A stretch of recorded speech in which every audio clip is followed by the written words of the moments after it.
Hey guys, Morten Ostad here. Welcome to my channel. The backdrop here is from a video I just recorded, which I hope will bring in a few new videos from other members of the vinyl community. It's a Rolling Stones tag. But I've seen some of you guys do videos now where you're talking about, it's the beginning of the year, what are your current whales? What are the records there that you still really want, that you haven't been able to get your mitts on in 2025, or that you wish someone will reproduce? And I thought I'd just, while the old camera is hot there, talk quickly about the records that I dream of finding in the next year. Many of them are fairly unobtainable.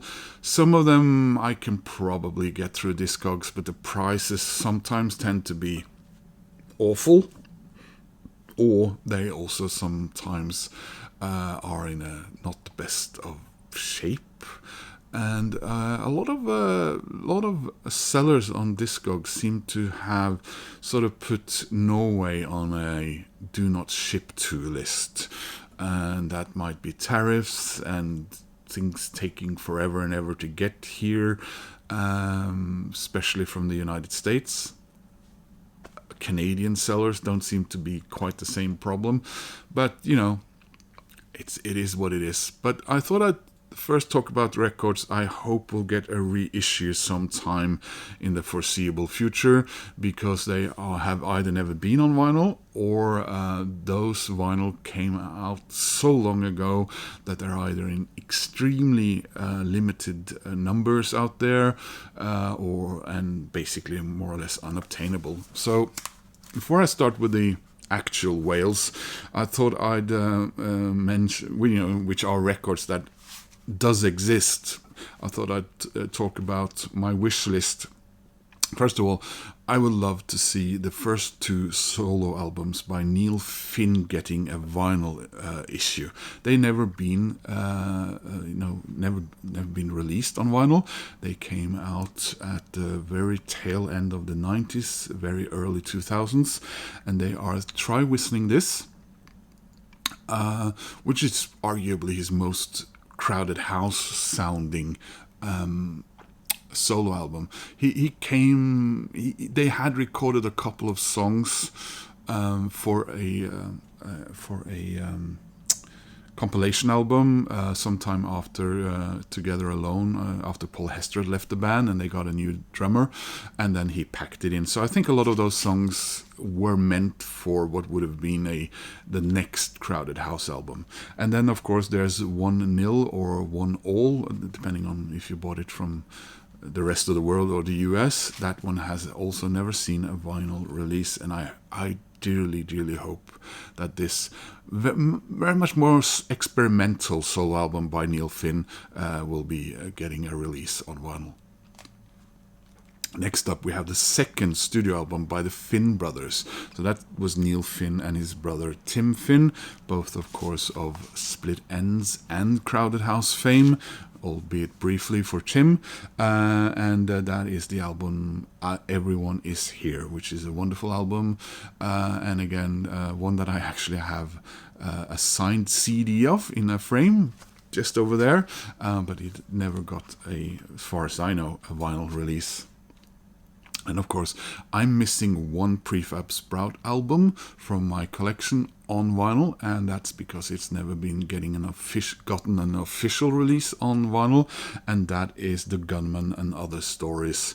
Please, someone out there, I think EMI still, or whoever now owns EMI,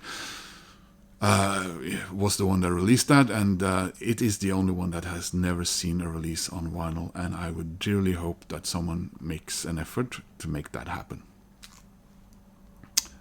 Then we have the wonderful Kylie Minogue. Kylie Minogue's Light Years. I think there is a smattering of vinyls out there in some capacity, but we are talking, hen's teeth here. So her arguably her most discophile, her definitely her most sexy album. Okay, the next one as well, but that album cover and those shorts, the CD, we need it in a bigger size. And then we have the Simple Minds, good news from the next world. It got some vinyl releases when it came out. I think maybe in Germany and South America. But when you look for those on Discogs, those sellers want a lot of shekels for that. So, there is one a-ha album that I cannot see has ever gotten a reissue. I think it was only released on vinyl in Latin America, where, by the way, a-ha was very big at the time. It was their last album before they broke up. They have since gotten back together and broken up again a couple of times. But in these days when we probably won't see anything new from a-ha again, with Morton's Parkinson's and all that, I would love to see a release on vinyl of Memorial Beach. Please, Warner, I think you're the ones sitting on that. I would love that. And of course, in the McCartney camp, I dearly, dearly wish, of course, Paul McCartney is probably releasing a new album this year.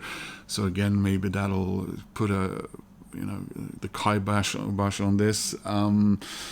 Although there's that new Wings film coming out, so maybe this would be an opportune time to get those last archive collections out. We want London Town, we want Back to the Egg, and I want his solo album Press to Play, maybe even, maybe not even more, but as equally as much on, so we get that wonderful sort of nearly final to the so we could get the concert for Cambodia and some other things into those boxes, and please, Paul, we want that to be finished. And going down to Australia, I would love to see the second and final album by Leonardo's Bride get a vinyl issue. That was Open Sesame. So here is my list of Wales in 2026. Number 12, The Whitest Boy Alive with Dreams. It's been issued on vinyl a couple of times, once in Norway and once in Germany, I think. Both of those only 500 copies each. Number 11, Gorky Gothic Minky, How I Long to Feel That Summer in My Heart. I held it in my hands in Stockholm this year, but they wanted 1,000 Swedish kronor for it, and that was just too much. Number 10, I also saw this in Stockholm, and again, it was way too expensive. And this was a very recent reissue. I think it was back in either 2016 or somewhere around that. It was the Cardigans with Emmerdale, their debut album. I would love that one on vinyl, but again, no, not paying €100 for that unless I get really desperate. Number 9, we return to the Crowded House, and I want a reissue of Together Alone. Of all the reissues that came out back in, I think it was also 2016 or 2017, that one disappeared really quick, and I was never able to get my hands on it. And when it's sold on Discogs these days, it's €100 and up usually. Or if it's cheaper, the copy is in Australia, and all the shipment, everything just makes it that much more expensive. Number 8. So I'm missing 2 of Weezer's albums on vinyl. The other one is a B-sides collection of sorts, which is Death to False Metal or something like that. So, but I didn't make the list because Weezer's Raditude.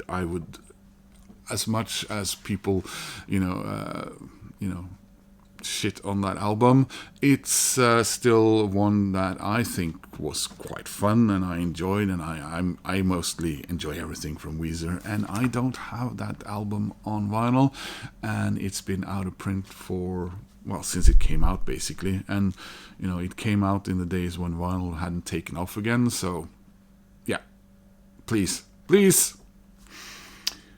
The Doors, Waiting for the Sun, you know, the deluxe hardcover vinyl with CDs in it, that came out in 2018. I have all the others. Of course, they skipped the second album, so there wasn't an issue of that. There was, but as a separate ordinary, you know, vinyl album, not with hardcovers and a CD. Yeah. I don't know what the hell they were doing, but seems like Waiting for the Sun must have come out in much fewer numbers than all the others, because I just can't get the damn thing. And when I do find it on Discogs, it's either really expensive or, you know, the seller is quite honest and says that, yeah, it's not in the best shape. And the final non-Welsh album on this list is Eddie Vedder's solo album, Into the Wild, from the film with the same name. The CD is absolutely gorgeous and wonderful, but I never managed to get a copy of it on vinyl, and I dearly, dearly want that. Yeah, it's a tough film to watch. It's not as tough to listen to the music, because it's absolutely wonderful, and I would love a vinyl copy of Into the Wild.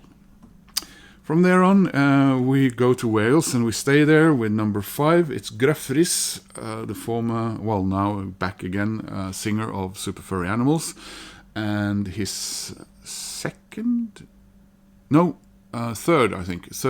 solo album, Hotel Shampoo.